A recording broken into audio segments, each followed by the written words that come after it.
ایک فقیر تھا، ملنگ درویش، اللہ کا بندہ. اس کی عادت یہ تھی کہ اپنے ڈیرے پہ آنے والوں کو کھلاتا، ان کو پلاتا، ان کی ضروریات کا خیال رکھتا، لیکن کو مالی آسودگیاں نہیں تھی. ہوتا یہ تھا کہ بعض اوقات لوگ آتے تو ادھار لے کر کے وہ لوگوں کو کھلا دیتا. خیر، چونکہ فقیر کا مزاج یہ ہوتا ہے کہ لوگ آئیں اس کے ڈیرے سے کھائیں. بابا بلے شاہ نے بھی کہا تھا نا، اٹ کھڑک کے دکڑ بجے تتا ہووے چلہ، آن فقیر کھا کھا جاون راضی ہووے بلا. یہ فقیروں کا مزاج ہے. تو جو بھی آتا اس کے ڈیرے سے کھاتا اور وہ ادھار اٹھا اٹھا کے لوگوں کی ضروریات کو پورا کرتے رہتے. وقت آخر آ گیا، جن لوگوں نے ادھار دیا تھا وہ سارے تقاضا کرنے آ گئے. اب بابا جی کو کیا فکر لاحق ہے کہ یہ میرے مہمان اور میں ان کو کچھ پیش کرنے کی صلاحیت نہیں رکھتا. ایک بچہ تھا، وہ کچھ سامان بیچ رہا تھا، پتیسا بیچ رہا تھا یا کوئی اور چیز بیچ رہا تھا. اس نے گلی سے گزرتے ہوئے آواز لگائی، خادم کو کہے سے بلا کے لاؤ. کہا تم بیچ رہے ہو تو میرے مہمانوں کو کھلا دو.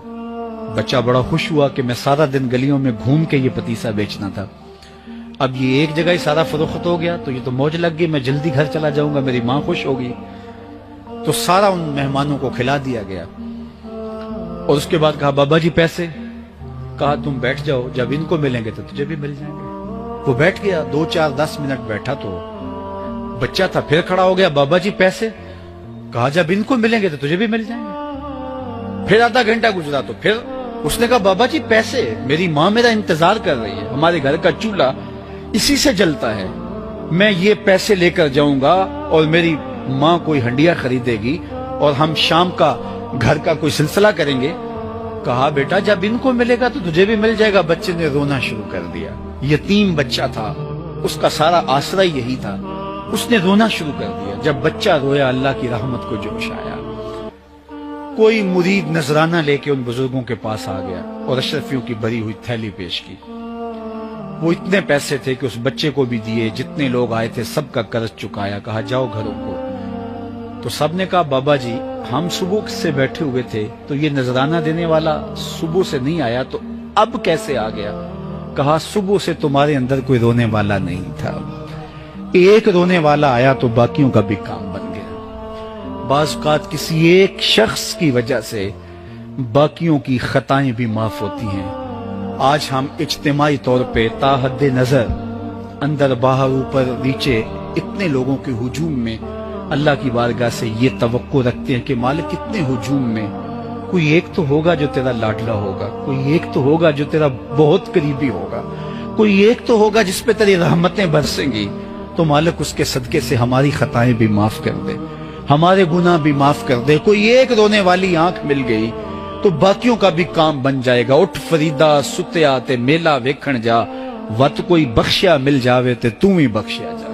میرے مالک ہم سب کی خطائیں معاف کر دے، ہم سب سے درگزر فرما اور ہم سب کے باطن کو ستھرائیاں دے دے، ہمارے اندر کو پاکیزگیاں دے دے. بہت وقت میں نے اور آپ نے صاحب گزار لیا، تیزی کے ساتھ زندگی بیت رہی ہے. میں اگر اپنے آپ کو دیکھوں تو میری زندگی کتنی بہاریں کاٹ چکی ہے. اگر آپ اپنے آپ کو دیکھیں، کوئی 60 سال، کوئی 20 سال، کوئی 25 سال، زندگی تیزی کے ساتھ گزر رہی ہے. بندہ جب سوچتا ہے کہ میں 40 سال کا ہو گیا ہوں تو آگے میری زندگی کے اگر 30 سال بھی ہیں تو 30 سال تو کافی ہیں، لیکن وہ پیچھے اگر پلٹ کے دیکھے تو 40 سال یوں گزر گئے جس طرح چٹکی بجائی جاتی ہے. جب چٹکی بجانے کے وقت میں 40 سال گزر گئے محسوس ہوتے ہیں تو جو باقی 30 سال اگر ہوئے بھی وہ تو گمان ہے میرا، وہ تو گمان ہے آپ کا. ہمیں تو ایک سانس کا بھی نہیں پتا. پوچھا گیا زندگی اور موت کے بارے میں کیا خیال ہے؟ کہا فجر پڑی ہے، پتہ نہیں ظہر پڑھ سکیں گے یا کہ نہیں. کہا اتنی لمبی امیدیں لگائے بیٹھے ہو. کہا ظہر پڑی ہے، پتہ نہیں عصر پڑھنے کا موقع نصیب ہوتا ہے کہ نہیں. کہا یہ بھی طول عمل ہے.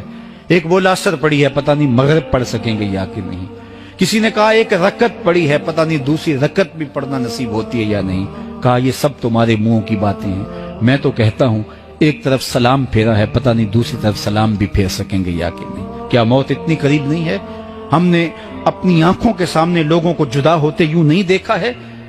ہم کہتے ہیں اس کی خبر سنا رہے ہو موت کی، یہ تو میں نے ابھی سبزی والی دکان پہ دیکھا تھا. لیکن جب موت آتی ہے تو ایک لمحے کا تقدم اور تاخر نہیں ہوتا. تو صاحب آئیے اپنی زندگی کو اللہ اور اس کے رسول کی راہوں پہ ڈالیں. آج وقت ہے.